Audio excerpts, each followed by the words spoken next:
Oh, I'm excited for this one, kiddies. I've been looking for this figure for a long time and managed to procure it from a lovely on my figure collection the other week. Claymore was one of the first manga that I can easily say that I discovered on my own. Most things you pick up due to recommendations, but I remember finding volume 1 at the Travelling Man in Leeds and thinking, oh, that looks interesting, I'll give it a go. Fast forward several years later and Claymore has cemented itself as one of my favourite manga series of all time. It's dark and it's gritty, but it has all the trappings of modern shonen that get me squealing like a schoolgirl every time. And here we are now with one of the few figures to be released from the series. Sculpted by Ianada Masaki, it's Claire, part of Megahouse's excellent model series. Excellent! Like, I know that it's probably for dramatic effect and stuff, but I'm not entirely sure I like the way the one side of her hair has somewhere else to be.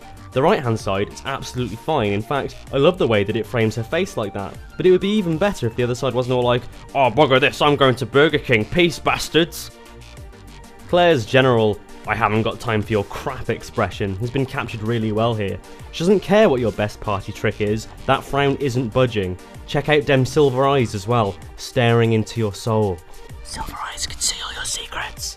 Her shoulder plates look absolutely massive in comparison to the source material, but I'm not complaining, they look great, and everyone knows that having massive shoulders is what makes someone pro. They kept things simple with the armour, choosing only to have black lines to accent the metal. This is repeated pretty much all over and gets the job done well. They've neglected to do that on the back though. Not only that, but there's this weird pokey out bit that sort of pokes out here. More on that in a bit though. I think they've made her boobs a little too obvious as well. She's wearing a bodysuit, not liquid latex, jeez. The only thing I really need to point out about Claire's arms is that she has 3 of them. She ain't no 2-arm scrub. Of course, she can only have 2 on at a time, so when she's feeling a little bit gothic, she can strap this one up in belts. She's not hardcore enough to go whole hog yet though, so just the arm will do.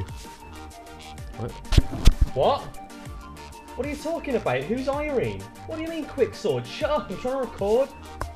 Once again, she's wearing a bodysuit, so why can I see her nails? I think they're really trying to push this whole liquid latex thing.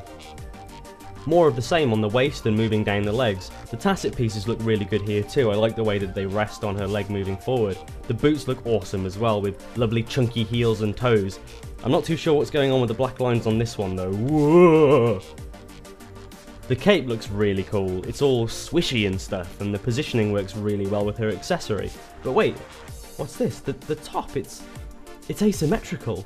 What is this? It doesn't make any bloody sense! Rabble, rabble, rabble, rabble! Alright, calm down, Death the Kid. This gap here is for that accessory that I just mentioned. Claire's sword is a Claymore, hence the title of the series, duh.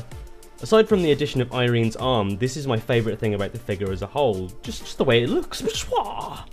You can choose to have it slung over her back, or have Claire hold it in her hand like some sort of safety blanket. This is where the problem with the figure becomes obvious though. You know that little pointy out bit on the back that I showed you before? It's there to help hold the sword in place, but over time it scrapes the paintwork away, which I can show you thanks to this one being pre-owned.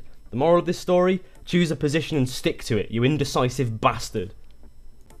The base is white, which makes it a goddamn dust magnet. Like, seriously, you could keep her in an air vacuum, and the base would call forth dust from the dust dimension of Dustortron to make your life a living hell. Still, it says Claymore and has Claire's symbol on it, so that's something, I guess.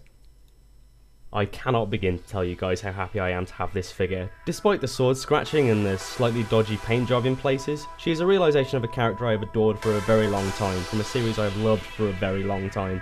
And the fact that she even exists makes me happy inside. It's pride of place for you, Claire.